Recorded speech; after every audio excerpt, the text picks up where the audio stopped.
Ikhfa ini apa? Samarkan, sembunyikan. Sembunyikan apa? Sembunyikan zat nun, sembunyikan makhraj dan sifat nun, kecuali tinggalkan sifat gunnah. Okey, dengung. Jangan bunyi jelas lah. Dan ikhfa ini jangan bunyi jelas, maksudnya ikhfa ini di antara izhar dan idgham. Dia tidak izhar, dia tidak idgham, dia tidak inda, dia tidak bunyi jelas nun itu. Jangan sentuh makhraj nun.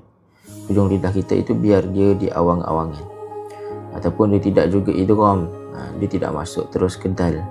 Okey, so dia tengah-tengah. Dan bila sebut dengung ini, ikhfa ini, dia ada dua bunyi lah, dengung tebal dan dengung nipis. Dekat sini dengung tebal ke nipis, sini dengung nipis. Sebab apa?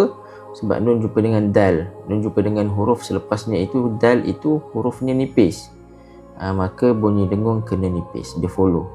As simple as that lah. Kalau jumpa dengan huruf tebal, maka teballah dengung.